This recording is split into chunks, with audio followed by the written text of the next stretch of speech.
Tech Time.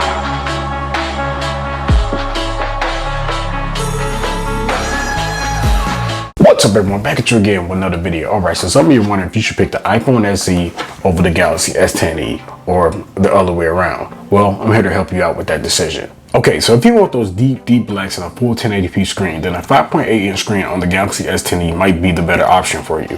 However, the black levels and colors on the 4.7-inch iPhone SE display are great, and honestly, it's times where I prefer the LCD screen on the iPhone SE over OLED. So in terms of display, yes, both are great, but technically on paper, the Galaxy S10e has the superior display. Both designs look great, but the Galaxy S10e is the more up-to-date with the hole punch all-screen form factor with practically no bezels. Now, the iPhone SE is definitely outdated, but the design isn't bad at all, and honestly, like I've stated in my previous videos, I still like the iPhone SE's design. Now yes, the bezels are chunky, but that's not necessarily a bad thing. Bezels allow you to have a better grip on the phone without having to have fingers on the screen. Now flipping the phones over, taking a look at the back of the phones, both look great, but the iPhone just looks aesthetically pleasing with the stealthy black finish and Apple logo. The Galaxy S10e looks good too though. This model is the black prism, and it kind of looks a little bluish depending on the lighting. The Galaxy S10e also has advantage with an additional camera on the back as opposed to just the one camera on the back of the iPhone SE.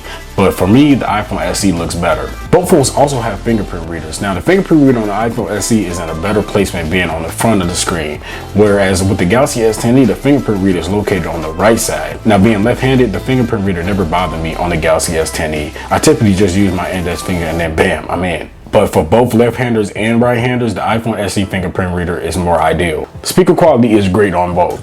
On the Galaxy S10e, if you need a boost in volume, you can just tap the Dolby Atmos icon and get a phone a pretty good boost.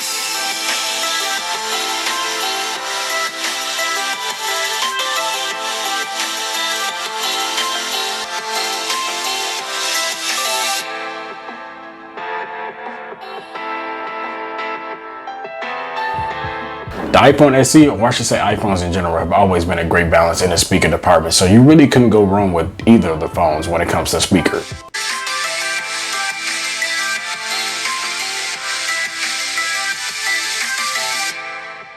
Both phones have powerful chipsets. Both chips came out last year. The Snapdragon 855 found in the Galaxy S10e and the A13 Bionic found in the iPhone SE. But the iPhone has the more superior chip, and iOS is optimized for the A13 Bionic. So by me saying that, in the long run, if you don't plan on upgrading for a long time, if performance is first on your list, the iPhone SE wins this one. But again, the Galaxy S10e is definitely not far behind. Both phones have an IP dust and water rating. IP67 on iPhone SE, IP68 on the Galaxy S10e. If water resistance was a big factor to you, the rating on the Galaxy S10e is technically better. But with the iPhone SE, you don't have to worry about getting your phone wet. Both do a great job. And both phones also offer wireless charging.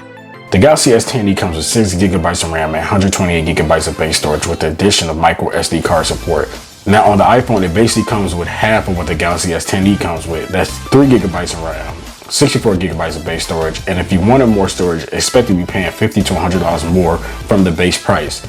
Now, even though the iPhone SE comes with 3 GB of RAM versus the 6 on the Galaxy S10e, I'll be honest, iPhones don't really need that much RAM compared to Android phones. Now, would I like more RAM? Yes, why not? But if a phone is optimized to where it might not need more, then it's a win for me.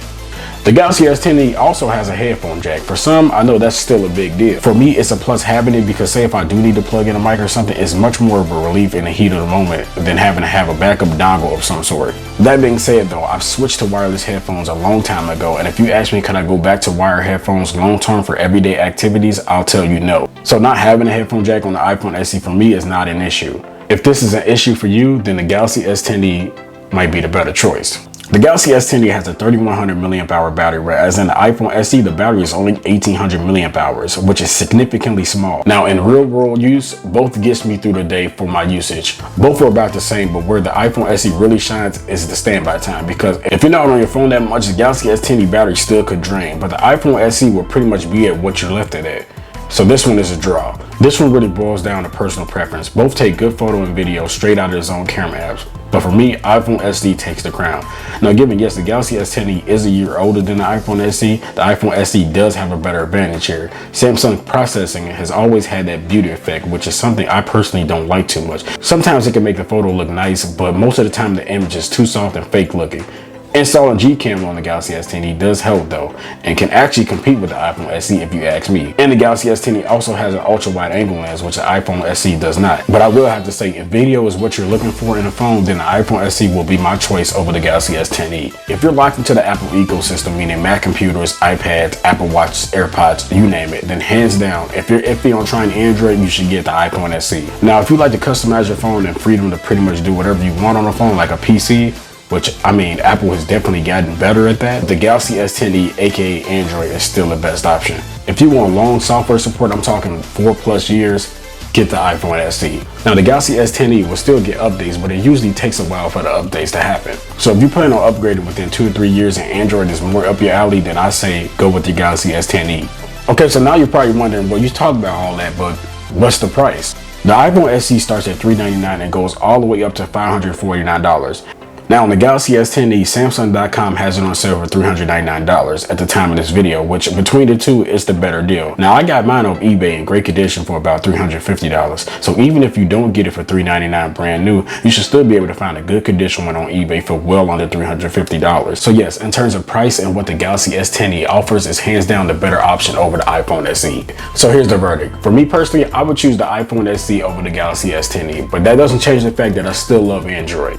But by me having a Mac and an iPad, I'm a little locked into the Apple ecosystem with AirDrop and how things just work so seamless. Now, can the iPhone SE do everything that the Galaxy S10e can do?